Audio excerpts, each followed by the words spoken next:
Laboratório Digital. Esse mês resolvemos testar um dos grandes sucessos do mundo da informática em 2008, os netbooks.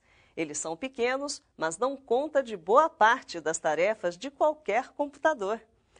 E agora, você conhece qual o melhor modelo à disposição no mercado brasileiro?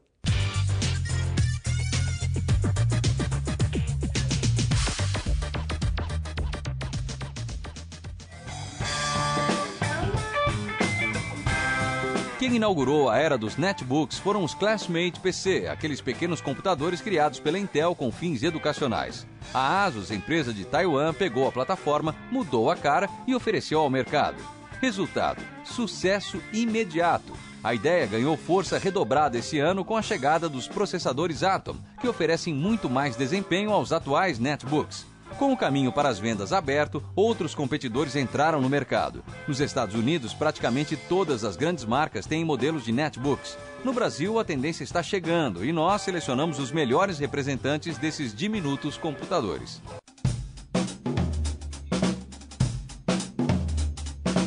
Levamos para a bancada 3 modelos, o EEE-PC S101 da Asus, o WinBook da CCE e o MobileWhite 1050 da Positivo. Vamos aos testes.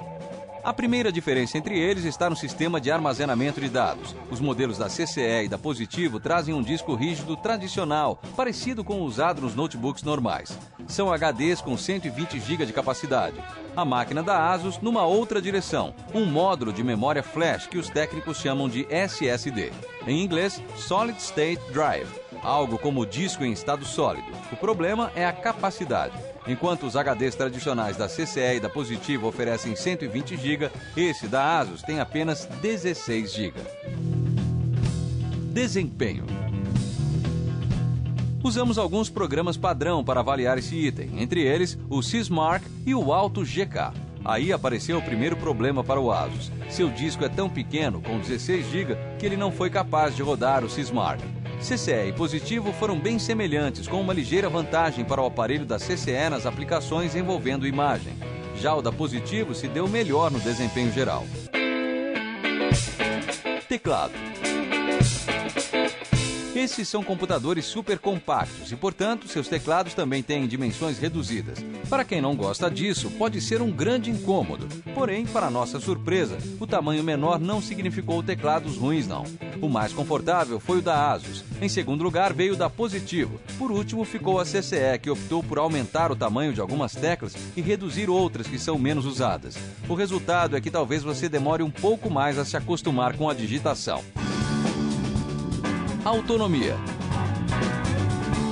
Estamos falando de computadores pensados para serem levados para cima e para baixo. Então, duração de bateria é item fundamental. Aqui, quem se deu melhor foi a máquina da Positivo, com 3 horas e 35 minutos. Depois veio a Asus, com 3 horas redondas. Nesse item, quem ficou na lanterna foi a CCE, com apenas 1 hora e 57 minutos de autonomia. Preço. Chegamos a um dos quesitos fundamentais, o preço. Aqui quem decepcionou foi a Asus. Encontramos EEE-PC S101 por salgados R$ 2.500. Com essa grana dá até para comprar um notebook. Em seguida veio a máquina da Positivo com R$ 1.799. O mais em conta foi o da CCE com R$ 1.500. Esses são preços de referência coletados pelo Olhar Digital durante o mês de novembro de 2008. No mercado, você pode até encontrar valores menores oferecidos pelas lojas. Conclusão. Como deu para notar, a máquina da Asus, apesar de mais bonitinha, ficou um pouco para trás nas questões preço e memória. A disputa ficou então entre CCE e Positivo. A CCE levou vantagem no preço, mas no frigir dos ovos, a escolha do Olhar Digital é mesmo a máquina da Positivo. E 2 fatores foram determinantes. O primeiro, a autonomia de bateria, item que consideramos super importante nesse tipo de computador. Depois, o teclado, muito mais confortável, outro quesito que você precisa prestar atenção antes de levar um computador portátil para casa. Como você já deve imaginar, há muitas outras diferenças entre esses equipamentos. No olhardigital.com.br você confere tudo isso em detalhes, com um texto aprofundado e uma tabela comparativa. Acesse e confira.